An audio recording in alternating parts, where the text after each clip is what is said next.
Hello everyone, I am Vikas Yadav and I am going to teach you characteristic of matter particles from the chapter Matter in Our Surrounding. The first characteristic of particle is the particles of matter are very small in their size. Now we will discuss the size of particles by using this experiment. Take 2 to 3 crystal of potassium permanganate and dissolve them in 100 ml of water in a beaker. Okay, we will get a deep purple colored solution of potassium permanganate in water. Now take out approximately 10 ml of this solution and put into 90 ml clear water in second beaker. Due to this dilution, the color of potassium permanganate solution in the second beaker becomes bit lighter. Take out 10 ml from this solution and put it into another 90 ml of clear water in the third beaker. The color of solution will become still lighter. Keep diluting the solution like this 5 to 8 times. In this way, we get a very dilute solution of potassium permanganate in water, but the water is still colored. This experiment shows that just a few crystals of potassium permanganate can color a large volume of water. So we conclude that there must be very small particles are present in potassium permanganate, crystal of potassium permanganate.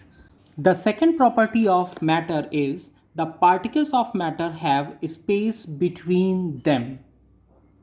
Now we will discuss the property of matter by this experiment. Take 100 ml of beaker and fill half of the beaker with water and mark the level of water like this. Okay. Dissolve some sugar, approx 50 gram with the help of glass rod. This is glass rod. With the help of glass rod, we will find that the level of sugar solution in the beaker is the same mark where water level was initially in the beaker after dissolving the sugar. When sugar is dissolved in water, its crystal separate into very fine particles, and these particles of sugar go into the space between various particles of water molecules. Okay? Due to which there is no change in the volume of water on dissolving sugar in it.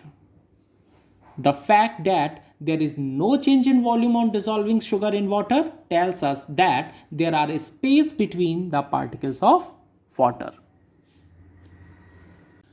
The third property of matter is the particles of matter are constantly moving. How will we find that the particles of matter are constantly moving? Now, the best evidence of particles of matter are constantly moving comes from the experiment on diffusion and Brownian movement. The particles of matter are constantly moving can be shown by performing the following experiment by using potassium permanganate in water. If we carry out this experiment by using hot water in beaker, take 100 ml of hot water in a beaker and dissolve some crystal of potassium permanganate in it. On heating, the particles of water and that of potassium permanganate gain kinetic energy and move faster. And due to faster movement, they mix to each other more quickly. In the hot water, the deep color of potassium permanganate becomes faster in comparison to cold water. This property of matter shows that the particles of matter are constantly moving. Now, the fourth property of matter is the particles of matter attract each other. Now we will discuss about this property. There are some forces of attraction between the particles of matter which bind them together.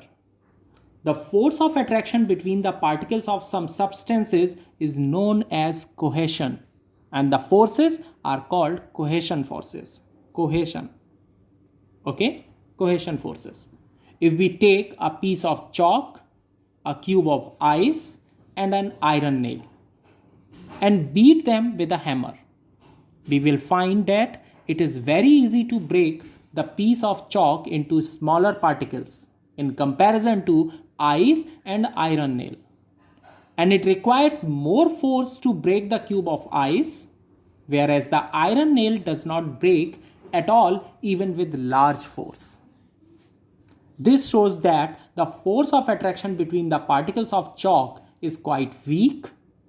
The force of attraction between the particles of ice is a bit stronger, whereas the force of attraction between the particles of iron nail is very strong. Thank you, students. I hope you understood the topic taught in today's lecture. We will meet again soon with a new topic. Thank you.